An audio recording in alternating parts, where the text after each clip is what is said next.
Hey everybody, and welcome back to Lindsay's Little Library. So today is a super exciting little video. If you've been around and hanging out with me for a while, you know that in December for the last 3 years, I've done a Christmas book exchange with a few of my wonderful bookish friends that are out there. And so we thought we would celebrate a little Christmas in July this year, and we included one more person to our fun little exchange.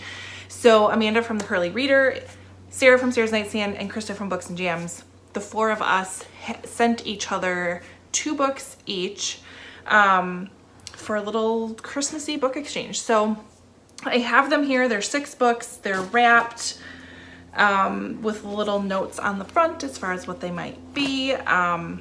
Just to, I don't know, celebrate a little bit, have some fun. So I'm going to unwrap them. I have no clue what they are. I'm gonna unwrap them on camera, and yeah, let's see what they sent me. Sarah's are a little rough. I'm not sure what happened, but the envelope was even a little rough. So maybe I just got a postal worker that wasn't happy that day. I don't know. So we'll do maybe one from each of them to start out with. So this first one she has, it has a flamingo on it. That's super adorable, and I do like to keep these little tags. And it says, "This sounds like a great summer thriller." Thriller. Yes it is. It is Saint X by Alexis Shaitkin? I literally was looking at this. A friend of mine had gotten the ARC not that long ago. I don't know a whole lot about it. It says a smart, socially conscious thriller that will take you away. Haunting portrait of grief and obsession, race and privilege, family and self. All right, I'll take it. I don't want to know much more. So, yeah, how do I not pick this up like right away? I don't know. All right, next one from Sarah. Another little flamingo. The newest from an author you love. Who has put out books lately that I love?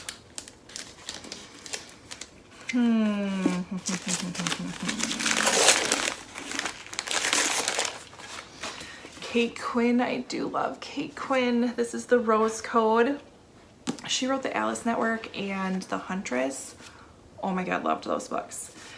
Don't know much about The Rose Code. It says, let's see, dual timelines it looks like.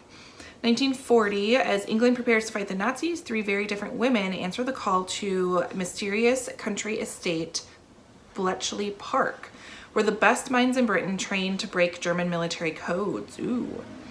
Vivacious debutante Osla is the girl who has everything: beauty, wealth, and the dashing Prince Philip of Greece sending her roses. But she burns to prove herself as more than a society girl and puts her fluent German to use as a translator of decoded enemy secrets. Imperious self-made Mab, a product of East End London poverty, works the legendary code-breaking machines as she conceals old wounds and looks for a socially advantageous husband. Both Asla and Mab are quickly to see the potential in local village spinster Beth, whose shyness conceals a brilliant faculty with puzzles, and soon Beth spreads her wings as one of the park's few female cryptanalysts. But war, loss, and the impossible pressure of secrecy will tear the 3 apart. 1947, as the royal wedding of Princess Elizabeth and Prince Philip whips post-war Britain into a fever, the 3 friends turned enemies are reunited by a mysterious encrypted letter, the key to which lies buried in the long-ago betrayal that destroyed their friendship and left one of them confined to an asylum. A mysterious traitor has emerged from the shadows of their Bletchley Park past, and now the 3 must resurrect their old alliance and crack one last code together. But each petal they remove from the Rose Code brings danger and the true enemy closer. Yes, please. Look at it's floppy. Oh, Sarah! Oh my gosh, you know me too well. All right, books from Amanda. A backlist book from an author we both love. All right, I'm all about that.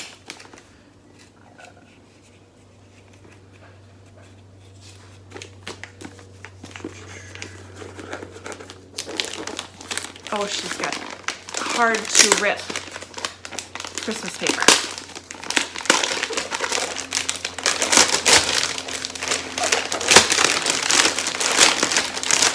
All right, Lisa Wingate, Good Hope Road. It's a pretty cover. 21-year-old Jenny Lane's dreams are as narrow as the sky is wide. She doesn't imagine any good could come out of a tornado that has ripped across the Missouri farmland where she's made her home. But some inner spark compels her to take action to rescue her elderly neighbor from the cellar in which she's been trapped, to make her way to the nearby town where the townspeople have begun to gather in the only building left standing, to collect from the devastated landscape fragments of life that lie strewn in the tornado's wake, letters, photographs, and mementos that might mean something to people who have lost everything. That sounds interesting. I love this cover. I've never read like a post-tornado story. Yeah, I'm in for that.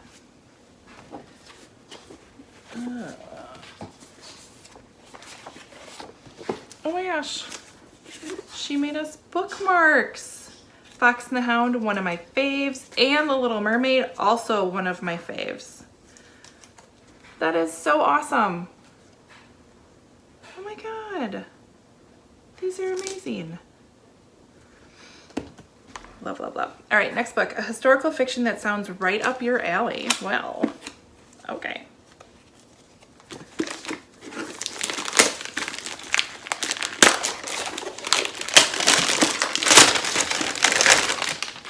Ooh, this is a pretty cover. The Glove Maker by Anne Weisgarber. Never heard of it.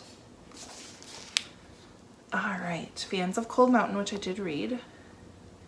For almost 4 years, men came to my cabin carrying trouble on their backs, each one haunted and looking over their shoulder. They showed up during the spring, they appeared in the summer and early fall, but never now, never in January. So Utah, 1888, Mormon country. As Sister Deborah awaits her husband's long-anticipated return home, a stranger arrives at her doorstep, and with him, trouble. Although this man is a fellow Latter-day Saint, he wouldn't be here in the bitter month of January if he weren't on the run from something terrible, and where he goes, lawmen are sure to follow. Lawmen who don't think twice about burning Deborah's home to the ground if they thought she'd help their fugitive.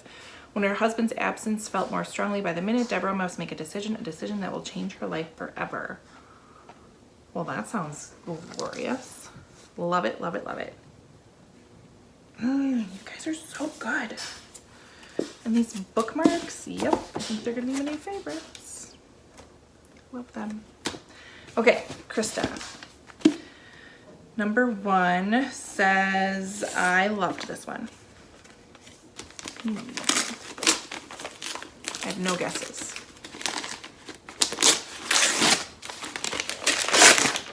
The Wartime Sisters by Linda Cohen Lugman. Oh, yes, please. Ruth and Millie have never been close, not as toddlers sharing a bedroom in their cramped Brooklyn apartment, not as teenagers navigating suitors and friends, and certainly not as mothers with young children of their own. Ruth has always been too controlling and uptight for Millie's taste, and Ruth has always resented the attention Millie receives, not just from men, but from their parents as well. World War II is on the horizon. Ruth's scientist husband is offered a position at the Springfield Armory. For Ruth, relocating to Massachusetts means a much-needed fresh start in a place where no one knows about her sister or her past.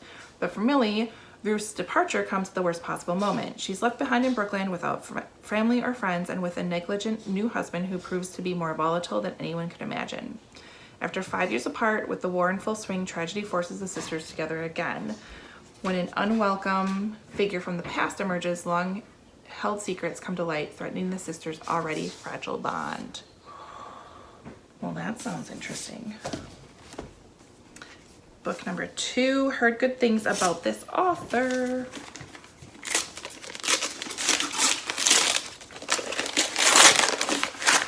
Love and Ruin by Paula McLean. Author of The Paris Wife. I think I have The Paris Wife. All right, all the World War II historical fictions, give it to me, please. All right, 1937, 28-year-old Martha Gellhorn travels alone to Madrid. Oh, this is Spanish Civil War. To report on the atrocities of the Spanish Civil War, and becomes drawn to the stories of ordinary people caught in the devastating conflict. It's her chance to prove herself a worthy journalist in a field dominated by men. Oh, there she also finds herself unexpectedly and unwillingly falling in love with Ernest Hemingway, a man on his way to becoming a legend. On the eve of World War II, against the troubling backdrops of Madrid and Cuba, Martha and Ernest's relationship and careers ignite. But when Ernest publishes the biggest literary success of his career, they are no longer equals, and Martha must forge a path on her own as a woman and a writer. Well, that sounds good. Delightful. Oh my gosh. And they're short chapters. I like that. Oh, these ladies know me so well.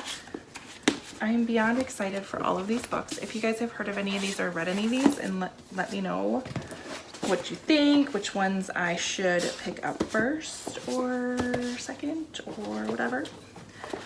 I want to read them all. So here they are. Oh my God, I'm so excited. Thank you, thank you, thank you. Anyways, go over and check out their videos. I'll have links below to each of them. See what they think of the books that we all sent to them. That always makes me nervous. But otherwise, comment, like, subscribe, and I will see you next time. Bye. In December for the last 3 years, I think. Ooh, he's home. Of course he's home right now because I started filming. Now he's home.